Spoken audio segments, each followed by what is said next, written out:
shipping is a very special asset class, though it's massive. If you look at the 4 or 5 major shipping banks, and they all happen to be, or most of them happen to be in Germany, we are talking about debt exposure of 100 billion plus. Yet the usual way to restructure debt, and that is to offload debt, sell it in the secondary market, hasn't worked thus far and is unlikely to work in the future. As an alternative, the few incumbent banks have come up with the help of specialized advisors with very special structures that absorb the debt, where parties come in and take the equity in a consensual restructuring with the ship operator, previous ship owner or operator, or out of an insolvency. They take over the equity and effectively run the ship in a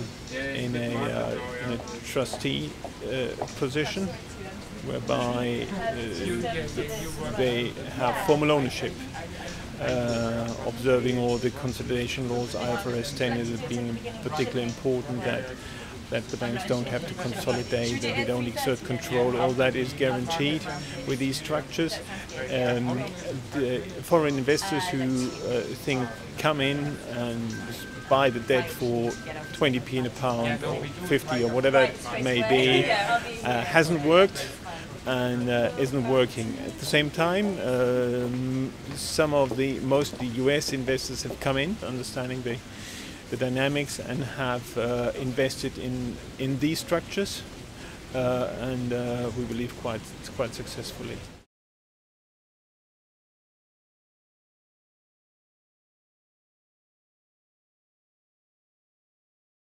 We do indeed.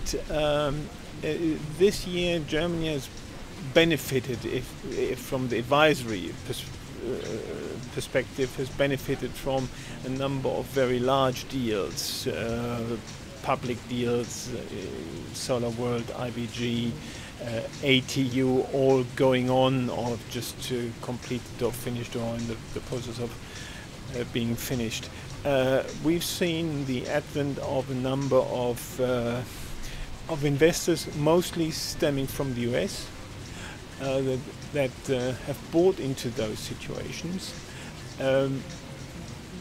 without an obvious exit, without an obvious rationale why they had invested in the first place. Possibly we may not understand the rationale, but more likely those investors are likely to fail in their ambitions. Also not relying on local German knowledge in restructuring, but being accompanied by help and support from the US, and sometimes one is frankly speaking shaking his head how people can do this. Yes, indeed, there are a number of new names on the block, new kids on the block that may disappear very fast again.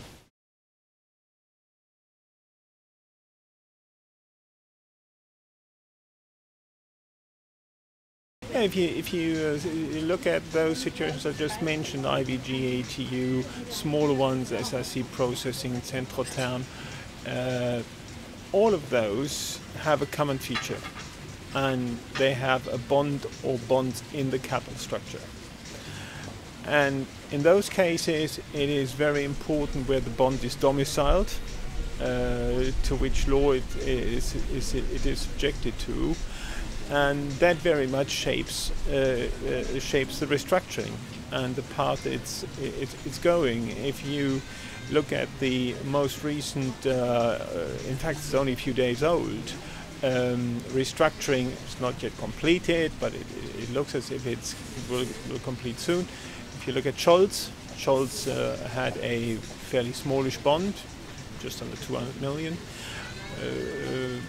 governed by Austrian law, which requires the unanimous consent of the bondholders, and as a result, the bond has been unaffected. At the same time, if you look at IVG, if you look at ATU, IVG, one of the bonds was shifted to its company was shifted to the UK, then to be worked out through a scheme of arrangements. The ATU bonds are governed by New York law, requiring quite a high threshold.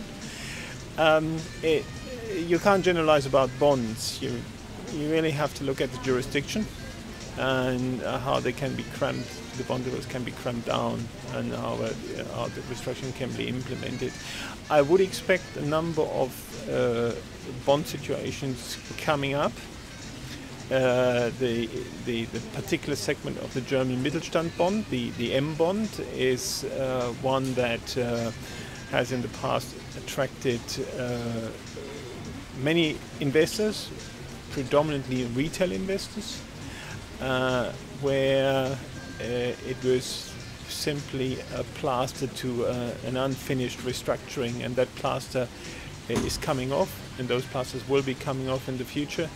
It poses to the advisors as well as to the company a particular challenge: how to identify those bondholders, and how to form a common view amongst the bondholders in order to actually facilitate and support the restructuring. As One Square Advisors, we have, luckily enough, participated in two major bond restructurings, represented bondholders or represent bondholders. We have been able to profit from our relationships to the banks. But after all, it remains a challenge, as the bonds have a say in the restructuring, but they also have to form a view what they want to say.